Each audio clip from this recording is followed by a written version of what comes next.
Chapter 12, Part 1. Presently, Kay realised that Abner had reached a lift. He heard the little grille thrust back, then closed. He felt the lift started.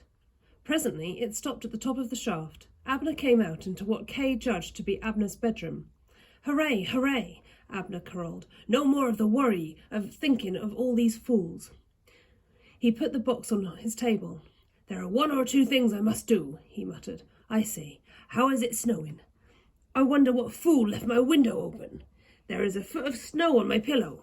No doubt about this being a storm. No clergy will get detached through this."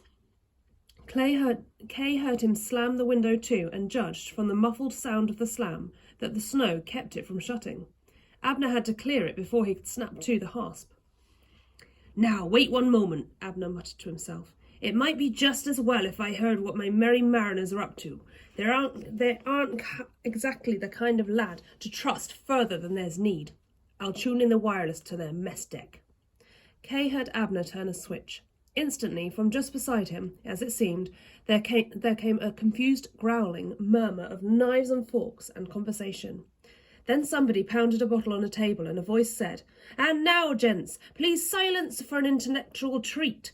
Our gallant captain, known to his enemies as Death Chops, but to us as Rum Chops, is kindly going to oblige with a song of his own, make about one we all wot of. Gents, all, praise silence for our great commander's melodious joy." There were loud cheers. Kay heard a chair pushed back. Rum Chops cleared his throat and at once burst into melodious joy as followed. "Our Abner is a captain bold, the nimblest ever seen, oh. He thinks to fly with all his gold upon a submarine, oh. To leave his gang a wreck a hang, or languish in a jail, oh. While he is in his isle doth sit and smile, and lives on cakes and ale, oh. Says Abner Brown, I will you do drown, and none shall find my trail, oh." Loud cheers followed this ditty. "That is very clever of Rum Chops," Abner muttered. "I had not given him credit for so much wit. So he has guessed that I'm leaving for good. Wait now, there is to be some more. I love the simple mirth of these rough diamonds. Hush now." As the coarse laughter, cheers, banging of pots, table pounding, guffaws, and stamping of feet died away, Rum Chops called, "Hold on, gents all, there's some more about Abner." "Good old Rum Chops," they shouted. "Hark to Rum Chops about Abner. He does old Abner to the life." Rum Chops prepared to sing a second stanza. "I'm going on about old Abner," he called. "What d'ye think of this, boys?" Then he sang. "For oh, he says, I love my time, a secret in the sea, oh, where blushing peach and yellow lime are dangling from the tree, oh, where the fruit bun toasts in the sun and comes to lunch on trays, oh, and in a hammock cool by pool I will read my book and laze, oh, while the gang will still be in Pentonville in their cells, oh." "Chorus this, gents, please," Rum Chops called. All the terrible sea-wolves, bursting with laughter, shouted the last line 3 times. "While the gang will still in Pentonville in cells for all their days, oh." After they had sung it, they mocked and roared with laughter. There were cries, "That's exactly Abner! That's Abner all through! Him to the island, the gang to Pentonville! My, don't old Rum Chops hit him off! Good old Rum Chops! At it again, Rum Chops! Rum Chops, one more, encore!" "Well, gents, since you are so pressing," Rum Chops said, "I'll try your patience yet once more. There's nothing like good company for making a man do his best. That's for sure. Now will you all load your pistols and charge your glasses, and we'll give the last chorus fiery honours. Are you all ready now?" There came a glug-glug of rum pouring from bottles and the click of many pistol catches being snapped and re-snapped. "All ready, governor," several voices said. "I wonder what is to follow," Abner muttered. He was not long left in doubt. Rum Chops pounded the table with a bottle and began a third stanza. "This may be nice for Abner Brown, but not so nice for us, so, and so we plan to let him drown without unpleasant fuss, so. When the submarine is green and the waters fall from shore low, we'll weight his heels for all his squeals and drop him through a hole, oh. Then bim bam bon for Abner gone and hot rum punch in bolo. His golden showers will then be ours. Sing hey, what joy to the soul, oh." All through the stanza there had been sounds of ill-suppressed joy, But when Rumchops reached his 4th line, there were shrieks of ecstasy. At the 5th line, all present rose to their feet, and towards the end of the 6th, bang went all the pistols, crash went all the glasses. There were yells and cheers, and the last 2 lines were repeated and repeated. A young pirate called out, "I know another line we could sing. Though Abner Pye has scored the try, yet Rumchops kicks the goal, oh." This was repeated a good many times. At last, as the noise abated, the voice of Rat, much excited and rather confused, was heard saying, "I know another line we could sing." "What line is that?" someone asked. Rat gurgled with laughter. "I'll die laughing at it," he said. "Come on out with it, Rat," some voices said. "Stand up and sing it. Up on your hind legs now." Kay could hear Rat's chair pushed back. The clamour ceased for the new line. There was silence. Rat gulped with laughter. "Come, spit it out, man," someone said. Rat gurgled with laughter. "You'll die laughing at it," he said. "This is what it is. I don't know that I can, for laughing. Oh, something diddle and diddle and something diddle and oh, lo." That's what. He gurgled with laughter, and there was a long silence. Then Rumchop said, "I don't think I quite followed. Would you repeat it?" The wretched creature repeated it, but seemed to feel that something had gone wrong. There was a long, awful silence. Then Kay heard one of the pirates say, "Where's that nephew of his? Here, Alfrat, help your uncle up to bed."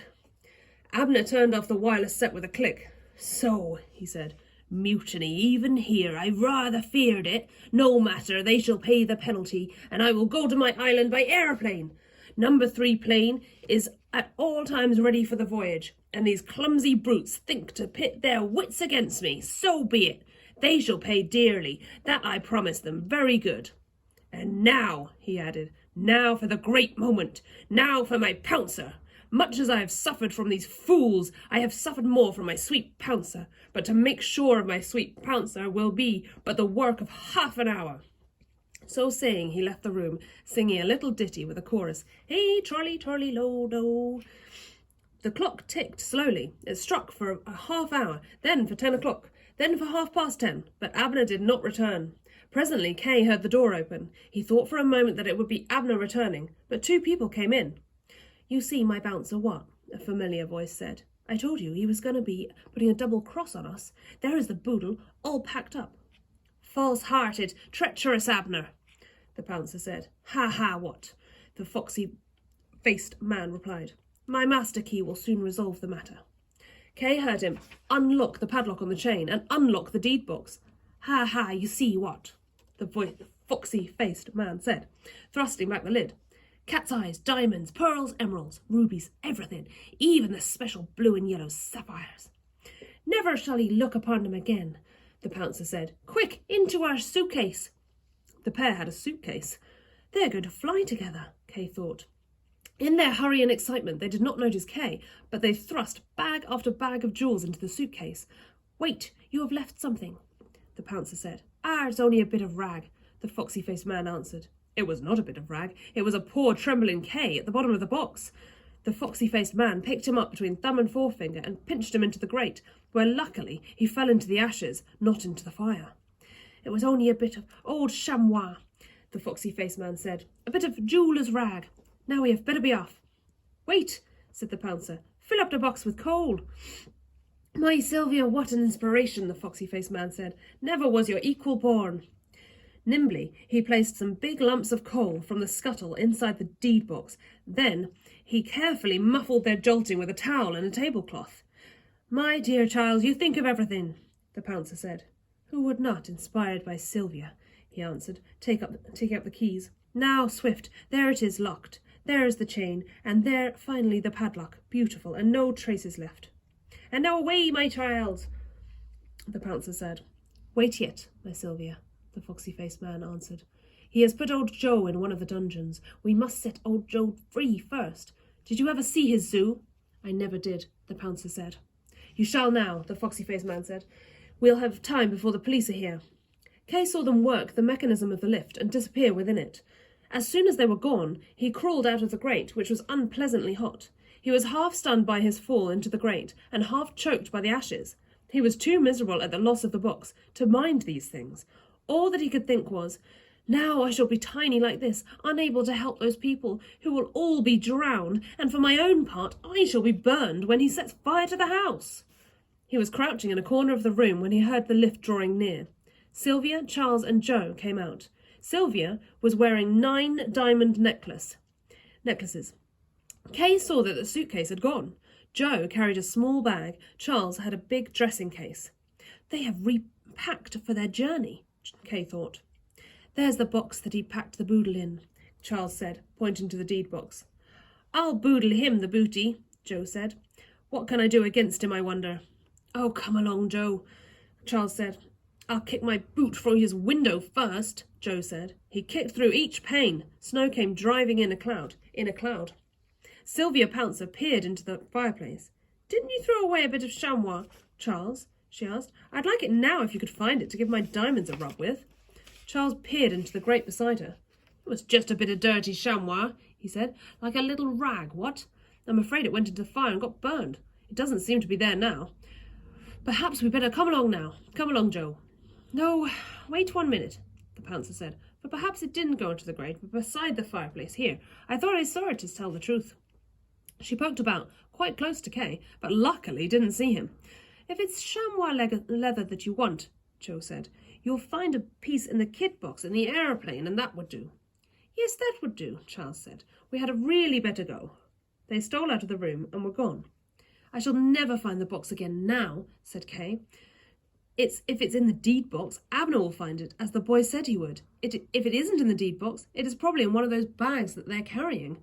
They've just been sharing the spoils, evidently. There is just a chance that it has been spilled out onto the floor here. Oh, I do hope it has." He looked with a beating heart, but he could not see it. While he was looking, the door of the room opened. Abner came in. "Confound this window," he said. "The snow's drifted in all over the place again and broken the window too. Where on earth has the Pouncer got to? Well, I must get going and leave that deed undone." He picked up the deed box. As he did so, Kay clutched Abner's shoelace and swung himself once more into the turned-up trouser end. Abner did not notice him doing this. He took the lift down to the gallery and walked swiftly to Cole's cage. Near the cage, all muttering, snarling and snapping, was a pack of little aeroplanes and motor cars, each headed like a wolf, plainly ordered by Abner to be guards and annoyances to Cole. Abner stopped, put down the box, sat upon it, and spoke. "Now, Raymond Cole, my merry old soul," he said, "I have only one thing to say to you. I want your elixir. How about it?" "No," Cole said. "Nothing you can offer shall buy the elixir from me. You are unfit to possess it." "You release the alternative," Abner said. "If I am not to have the elixir, be sure that you will not profit from it.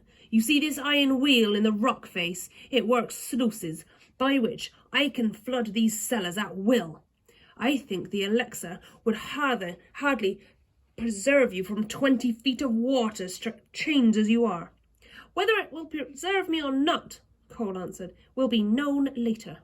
But my secret shall not preserve you from anything through any weakness of mine." "So," Abner said, "you remember, of course, that I am offering to bargain your box for your elixir. It is a fair exchange." "You have nothing with which to bargain," Cole answered. "You say you have my box or will have it. You are wrong. You will not have it. But I most absolutely refuse to bargain with you in any way whatsoever. I defy you." "Very good, then," Abner said. "In any case, there's no need to continue the conversation." He walked over to the wheel in the rock and cast loose his safety catch. "You still refuse?" he asked. "I do," Cole said. "I most absolutely refuse to bargain with you in any way." "Very good, then," Abner said. "The water shall come in." He took the wheel and was about to swing it round when a thought seemed to strike him. He turned again to Cole. "Wait 1 moment," Abner said. I confess I do set a little store by your elixir of life. You are not ignorant of magic. If you see my helper, you will hear from him that your box of delights will be mine before midnight. That may convince you." He lifted his hand in the familiar way. There came a noise of dripping, mixed with a limping, hobbling, shuffling step, difficult to describe. In the corridor appeared that boy whom Abner had smitten with the timetable. The creature's head was still deep within his chest, his legs were still telescoped into his body, but his sulkiness and pertness were gone. He was dripping wet. Dead leaves and bits of sodden twig were stuck about him. He came limping, hobbling, shuffling up to Abner, where he stood and dripped and whimpered. "So," Abner said, "the waterfall has taken some of the insolence from you, it would seem. Now, tell this gentleman the truth. The box I search for, shall I not have it by midnight?" "No," said the boy, whimpered. "You told me I could have it," Abner said. "I didn't," the boy said. "I said you could have it under your hand, and you've had it under your hand. You've had it under your hand for something like an hour this afternoon, and you didn't know. Now, it isn't under your hand, and it won't be under your hand again, and you don't know where it is, and you'll never know where it is." "Tell me instantly where it is," Abner said. "I won't tell you another thing more," the boy said. "You could peg me under the waterfall, or melt me in the fire, or bury me, or blow me through the winds, and yet I'll never tell you another thing, except that you had the box, and you didn't know it, and now you won't have it again, ever. So that's what I call squish to you." Abner smote the boy on the top of his neck, and Kay saw him telescope up under the blow. This time his legs went right through his body and out at the shoulders. "Get you back to your waterfall," Abner said, "and you will stay there for 7 years. At this moment, Kay saw Cole Hawlings in the cage, lifting his right hand in spite of his irons. As he did so, the boy slowly began to untelescope. The legs went down, the body rose up from the legs, the neck and head rose up from his chest, till there he was, a boy again, looking, Kay thought, rather less bony and unpleasant than he had looked in Abner's study. "Well, I shan't," the boy said to Abner. "I shan't be pegged under the waterfall, for I've been set free, see, from you and yours. You had the box under your hand and didn't know it, and now you'll never have it again. A jolly good squish to you, squish, Abner." At this, he suddenly became fainter and disappeared upward. "You see," Cole Hawlings said, "you have deceived yourself. The box will not be yours, nor will my secret be yours, whatever happens to myself." "Very well," Abner said. "I have other helpers beyond any powers of yours. I am not to have your elixir, it seems, but I am not to have your box. Very well, but I shall have something, and that's revenge on you. Do you know what this river and lake are famous for?" "I know what they are infamous for," Cole answered. "A very ugly scoundrel." "They're famous for crayfish," Abner answered. "Little freshwater lobsters, excellent with mayonnaise. Before midnight some of them will have begun upon you, for I am going to drown you, Cole Hawlings, like a rat in a trap." He seized the wheel and spun it round. Kay heard a distant clattering noise, a thud, and then a great, fierce but still distant roaring rush of water. "You hear?" Abner said. "The sluice is working beautifully. I love the noise of running water. As one of the poets says, 'Beauty born of murmuring sound does pass into my face.' You feel that draught of air rush past? That draught? That air is driven out by the water. There's a great head of water in the lake. 30 feet of dammed back flood water is coming after you. It won't take very long to reach you, and now I shall set off with my little earnings to a place of rest and beauty." "You will not set off," Cole answered. "All exits to this place are now guarded by police." "No police can guard the exit by which I shall go," Abner answered. "Goodbye. My last act before I leave will be to drop a wreath down the sluice for you and your clerical friends. Sleep well, Cole." He kissed his hand to his victim and turned to walk away. As he turned, Kay slipped from the folded trouser edge. He had had enough of Abner. Abner whistled to his guard of little wolves that were yapping and snarling. They came to heel with their little headlights glaring like radiant eyes. One of the little motor cars snapped at Kay and almost got him. They passed rapidly along, following Abner like a pack of dogs at heel to their master.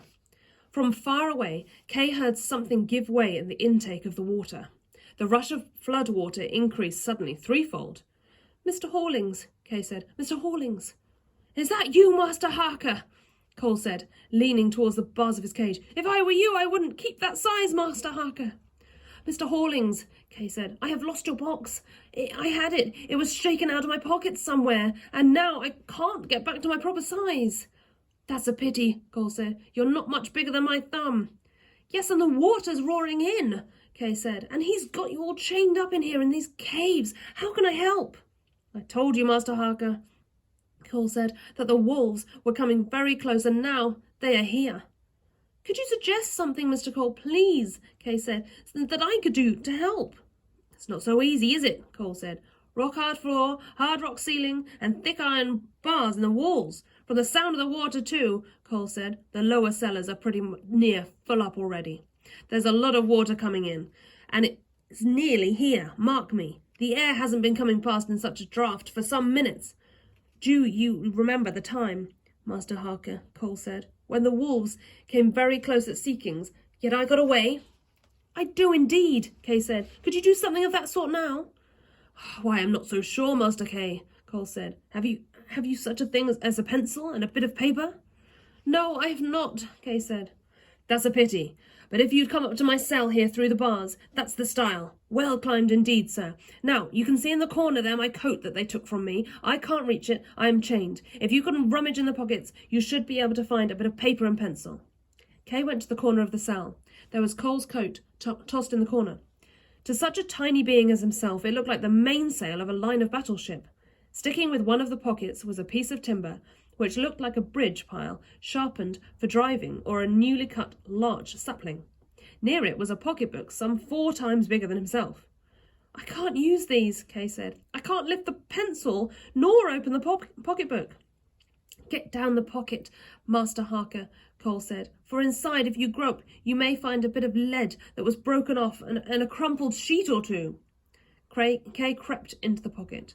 It was rather like going into a coal mine. There were some crumbs, so dry that they were now rough and sharp, like lumps of rock. Further down, beside a penknife bigger than himself, and a spectacle case that might have been a coffin for him, he found a piece of lead, in weight and shape like a poker. Near it was a piece of folded paper. He dragged these out into the light. I have got them, he said. Good, Master Harker, Cole said. And now, perhaps, it may just be that the wind will set a little in the favour of a travelling man. Now, you good hand at drawing, Master Harker? No, I am not very good, Kay said, except at horses going from right to left. Well, I am not very good at drawing, Cole said, with 200 weight of chain on each wrist. But can you unfold that paper, Master Harker, and draw on it just 2 men with hammers and cold chisels, smiting off these irons? I'm afraid I'm not very good at drawing men, Kay said. I can draw horses going from right to left, and trains going a bit the other way. Well, suppose you draw horses, Master Harker, Cole said, coming to bite these chains in 2. Kay opened the folded bit of paper, which was Mr. Horling's bill at the top of Drop of Dew by Henry Cockfarthings. He had never before realised how troublesome a sheet of paper can be when it's rather bigger than a blanket, naturally of a stiff quality, and had already crumpled from some days in a pocket. As he drew it out, opened it, and bent back the crumpled corners, he suddenly became aware that the wolves were running with a little whirring snarl. Little motor cars with wolf heads rushed at him from different points of the cave and snapped at him. Don't leave those, Master Kay, Cole Horling said. It was not so easy to heed them, for they came at him with such malice that the snapping of their bonnets was very terrifying. Any bonnet of them was all big and strong enough to snap him down to the engines, where he would have been champed up in no time. For about half a minute he wrestled with the paper, trying to get it flat. The little motor cars snapped at him all the time. Snap, snap!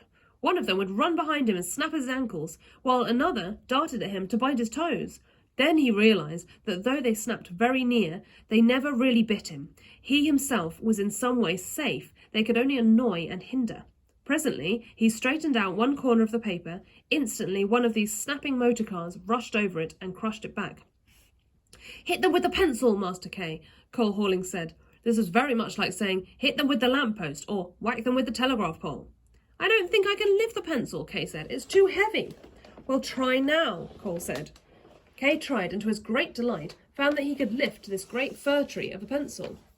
For a moment, he felt like one of those heroes at the Scottish Games tossing the fir tree for a haggis.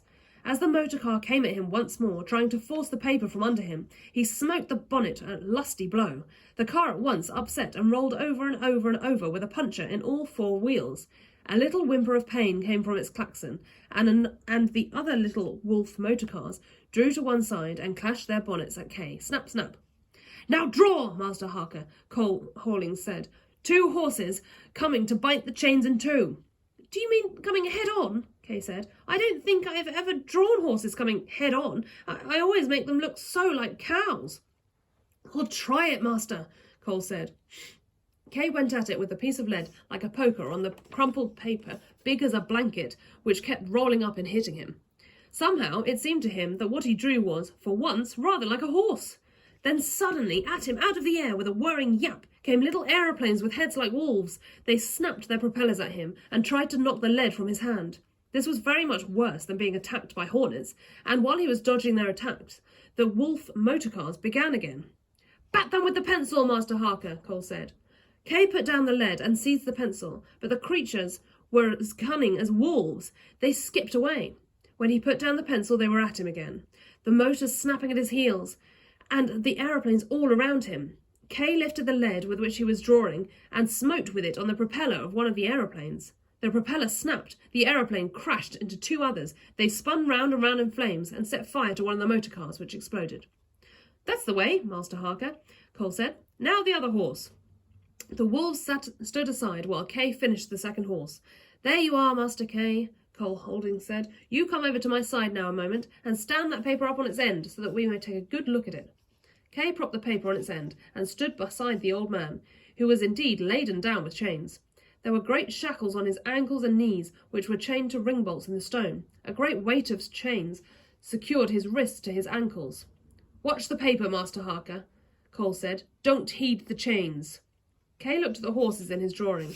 Sometimes, in earlier days, when he had drawn horses, he had felt that his efforts had some merit. These today were the first end-on horses drawn by him. Somehow, they did really look like horses rather than cows. They hadn't got the Newfoundland dog look that some of his horses had. He thought, "I'd like to keep these drawings, they are the best I've done." In fact, these drawings did stand out from the paper rather strangely. The light was concentrated on them. As he looked at them, the horses seemed to be coming towards him out of the light. And no, it was not seeming, they were moving. He saw the hoof casts flying and heard the rhythmical beat of hooves. The horses were coming out of the picture, galloping fast and becoming brighter and brighter. Then he saw that the light was partly fire from their eyes and manes, partly sparks from their hoofs. "They are real horses! Look!" It was as though he had been watching the finish of a race with two horses neck and neck coming straight at him at the winning post. They were two terrible white horses with flaming mouths. He saw them strike great jags of rock from the floor and cast them flaming from their hoofs. Then, in an instant, there they were, one on each side of Cole Hawlings, champing the chains as though they were grass, crushing the shackles, biting through the manacles, and plucking the iron bars as though they were shoots from a plant. "Steady there, boys," Cole said to the horses, as he rose and stretched himself. He put on his coat, pocketed the paper, pencil, and lead, and placed Kay on one of the horses. "Now, Master Harker, I will put you up on this one," he said. "Hang on to the mane, I will take the other. We will see if we can get out of this. I will lead the way, Master," he said. "Hang on to the mane, for you are rather small for a horse this size." He turned the horse along the rocky corridor. No light burned in that part, but the horses gave such light that it was like daylight wherever they went. They had not gone far down the corridor when Cole said, "No, we're a little too late to go this way. The water's coming in." There before them the water was coming in. Little wave followed little wave, each marking the rocky walls at a higher level. It came in, muttering and snarling, from somewhere far away to the left. Angry little eddies spun away with dead leaves and bits of twig. The corridor was windy with the air displaced by water. Everywhere in that expanse of caverns there was the booming, roaring, drumming of water echoes. The horses shied at the water. When their hoofs touched the stream, they hissed and smoked, as white-hot metal will when wetted. "Back a little, Master Harker," the old man said. "These horses are fiery. They can't abide water, which puts out fire, as you know. We must get back up the passage a bit, as we have not much time by the look of things. The water's coming very fast." He swung himself down from the horse and helped Kay down. "Steady there, boys, and give us light," Cole said. "We must proceed once more as before," he said. "With this paper and pencil, draw me a long, roomy boat with a man in her, sculling her." "I'm not very good at boats, as I've never drawn a man sculling either." "Draw now," Cole Hawlings said, "and put the man down in the boat's bows, and draw him with a bunch of keys in his hand." "I shan't make much of a hand at that," Kay said. However, it was not so difficult as the horses had been. Old Cole was there to hold the paper and to keep away the wolves. They were there muttering at some little distance. He could see their wicked little red lights and hear them snarling. The thing that he was afraid of was the water that was rising rapidly. He could see that the horses were alarmed. Well, here's the boat, Kay said, and then, here's the man sculling. Now, this is the man standing in the bows with a bunch of keys in the bows. Won't you give him a nose? Cole said. Men do generally have them, and they are fine things to follow on a dark night when you can't see your way. I'm afraid the nose is rather like a stick, Kay said. The old man took the drawing to the water, set it afloat, and watched it drifting away. Somewhere far away to the left there came the noise of another rock or barrier collapsing under the pressure of the stream. Instantly the swelling of the water intensified and took to itself an angrier note. Bigger waves rushed out of the darkness at them and licked up more of the floor. The sluice mouth has given way, Kay said. That is so, Cole Hollings answered, but the boat is coming too, you see. Indeed, down the stream in the darkness of the corridor, a boat was coming. She had a light in her bows. Somebody far aft in her was heaving at a scull which ground in the rowlocks. Case could hear and see the water slapping and chopping against her advance. The paint of her bows glistened from the water. A man stood above the lantern. He had something gleaming in his hand. It looked like a bunch of keys. As he drew nearer, Kay saw that this man was a very queer-looking fellow with a nose like a piece of bent stick. The boat drove up the corridor beside them. The man with the nose, like a piece of stick, steadied her with a boat hook. The sculler was a bushy-bearded man, with his face hidden under a boat cloak. He bent down in the stern of the boat and thrust over a plank. Cole lifted Kay into a safe place in the stern sheets and then turned to fetch on board the horses, who stamped, snorted and backed, not liking the water. Kay, who was always thrilled by the presence of horses, clambered up onto the gunwale to see them come aboard. He half expected to see the boat upset, but Cole and the boatman had so trimmed the boat that the first horse clambered on board without trouble. The second horse was more nervy and made the boat rock. Cole brought it on board and soothed it down the stern sheets. His eyes stared and his crest rose at the rising water. There, old Cole said, and now perhaps we'd better shove off to see if we can save some other prisoners. We haven't too much time the way water's coming in. Kay looked in the corridor in the direction from which the water was pouring. It was now so brightly lit that he recognised stalactites which he had passed earlier in the day with Abner. There, near one of the stalactites, which he had specially noticed, something was shining on the floor just above the edge of the stream. It caught the light and sparkled. Kay looked at it with attention. It must be some of Abner's diamonds, he thought. Then he thought that the thing was shining not from reflected light, but from a light of its own. He wondered for a moment whether this was an underground snail or slug that had a power of phosphorescence. He seemed to have read that there were such things.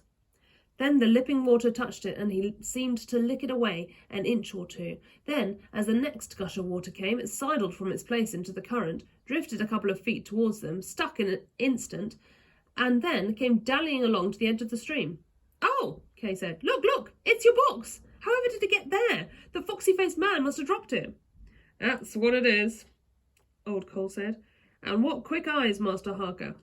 The old man went swiftly along the boat's length and vaulted over the gunwale into the stream, which was now over his ankles. He had been quick, but the little aeroplanes now darted down at the shining prize. One of them swooped at it and missed, tried to rise from the water, but failed, and went directly under the current with a great noise of sizzling. A second darted out. All the Wolf motor cars dashed to the brink of the stream. Cole knocked the aeroplanes aside, caught the glittering treasure as it sailed by, then, scooping the water with his free hand, he splashed it into the champing bonnet of the nearest motor car Wolf, which at once stopped working and sputtered. Cole vaulted into the boat.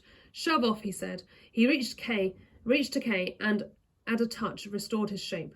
That's rather better, Mr. Kay, he said. Indeed it is, Kay said, and look, there are some oars floating. They must have come from the lake. He leaned over the side of the boat and salved one oar. Cole salved another. Now, here we are, Cole said. You stand on that side, Master Kay, and shove her off the rocks. I will do the same on this side. The current drove the boat into the alleys of blackness.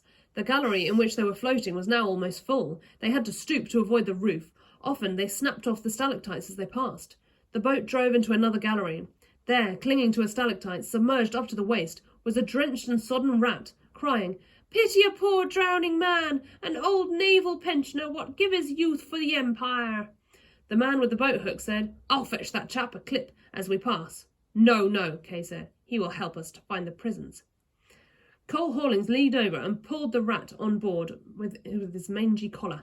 He was very cold with wet and terror. He shivered, with chattering teeth. That's what comes, he said, of having cisterns what burst. Time was when a cellar was a cellar, but now, in these upside-down days, folk keep their water by their wine, it seems. You know these cellars, Kay said. Where are the prisons with the clergymen in them?